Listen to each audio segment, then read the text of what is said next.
साथ ही हमारे सहयोगी सौरभ शुक्ला भी वहां पर मौजूद हैं। सौरभ के पास चलते हैं। सौरभ मंडी में इस समय है। सौरभ, आपकी बात हुई है मुख्यमंत्री जयराम ठाकुर से, वो बातचीत हम थोड़ी देर में सुनवाएंगे, लेकिन अभी फिलहाल वहां पर मतदान शुरू हो गया है। किस तरह की तैयारियां वहां पर की गई हैं चुनाव आयोग की ओर से?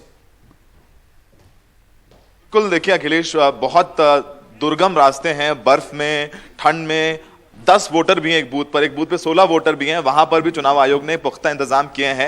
हमें तस्वीरें दिखाते हैं। मुख्यमंत्री जयराम ठाकुर अपने परिवार के साथ मंदिर जा रहे हैं। मंदिर जाने के बाद वो अपना वोट डालेंगे। उनके साथ में उनकी बेटियां हैं, दोनों ही डॉक्टर हैं, और उनके साथ में उनकी पत्नी भी हैं जो यहाँ पर वोट डालने जा रही हैं। तो पहले पूजा करेंगे, जो उनके यहाँ पर देवी हैं, उनके दर्शन करने के बाद वो लोग वोट करने जाएंगे। तो ये सबसे अहम बात ये है अखिलेश जी कि ये जो चुनाव है इस बार सबसे महत्वपूर्ण है जयराम ठाकुर जी के लिए, क्योंकि उनके चेहरे पर चुनाव लड़ा जा रहा है।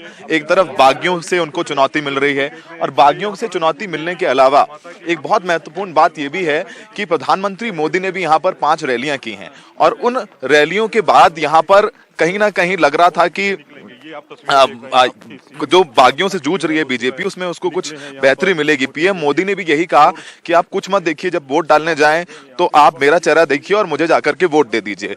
तो यहाँ पर बीजेपी ने बहुत धुआंधार कैंपेन किया है, लेकिन सबसे बड़ा सवाल ये है कि बागियों से कितना पार पा पाएगी बीजेपी। तो बीजेपी की चुनौती अखिलेश जी बागी रहे, लेकिन कांग्रेस के सामने चुनौती ये रही कि कांग्रेस के पास कोई चेहरा नहीं है। कांग्रेस के पास कोई चेहरा नहीं है। यहाँ पर जयराम ठाकुर जी यहाँ पर चेहरा है, जहां बीजेपी के पास, कांग्रेस के पास वीरभद्र जी के इंतकाल के बाद कोई चेहरा नहीं है उनके पास। वहां पर भी तमाम खेमेबंदी है, गुटबाजी है। प्रतिभा सिंह जो उनकी पत्नी है, उनको कमान तो दी है, प्रदेश के अध्यक्ष तो हैं, पर सुखराम भी हैं यहाँ पर। सुखू जो कि कैंपेन कमेटी की चीफ है, उनका अपना गुट है। इसके अलावा मुकेश अग्निहोत्री जो सीएलपी लीडर हैं कांग्रेस के, उनका अपना गुट है। यही वजह है कि कांग्रेस ने किसी को मुख्यमंत्री का चेहरा नहीं बनाया है। तो कांग्रेस यहाँ पर फेसलेस है, लेकिन पुरानी पेंशन योजना पर उनको बहुत उम्मीद है। यहाँ पर चर्चा भी उसकी हो रही है। अग्निपथ स्कीम को लेकर के प्रियंका गांधी हमलावर नजर आई, तो कांग्रेस की वो सेंट्रल लीडरशिप की मशीनरी नजर नहीं आई। खरगे जरूर एक दिन के लिए आए थे अखिलेश,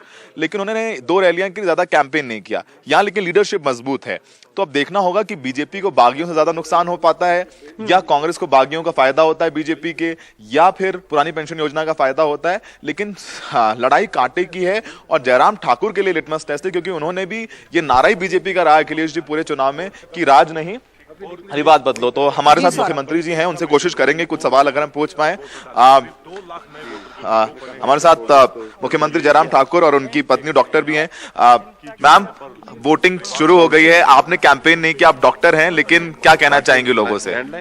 क्योंकि मैं यही कहना चाहूँगी कि मतदान करना, वोट करना ये हमारा कर्तव्य है, क्योंकि देश को विकास की दिशा में ले जाने के लिए एक एक मतदान बहुत महत्वपूर्ण है। और आज इसलिए आइए हम सभी मिलकर अपने मतों का उपयोग करें और देश और समाज को एक विकास की दिशा में ले जाएं। आपने कैंपेन नहीं किया, लेकिन क्या फीडबैक मिल रहा है? सर हमारे साथ आ गए। सर क्या कहना चाहेंगे? आज रिवाज बदलने की बात की है, कितनी उम्मीद है? पूरी उम्मीद है। बिल्कुल, थैंक यू। तो हमने सुना मुख्यमंत्री जयराम ठाकुर और पत्नी के साथ वो अपने जो है यहाँ पर जो उनकी देवी हैं उनकी पूजा करने पहुंचे, और इसके बाद वो यहाँ मतदान करने जाएंगे। तो सीधी तस्वीरें हम दिखा रहे हैं कि सिराज विधानसभा अखिलेश जी जो मंडी में है, और पिछली बार यहाँ से जयराम ठाकुर लगातार जीतते रहे हैं। कांग्रेस से साईं राम जो यहाँ है उम्मीदवार हैं, पिछली बार वो हार गए थे। इस बार आम आदमी पार्टी ने भी अपना कैंडिडेट दिया है। उसके अलावा यहाँ पर लेफ्ट के भी कैंडिडेट हैं। तो काफी जो है दुर्गम रास्ते हैं, और यहाँ तक पहुंचना भी काफी मुश्किल है। मंडी से कई घंटे लगते हैं। तो चुनौती इलेक्शन कमीशन के लिए भी हर बार रहती है।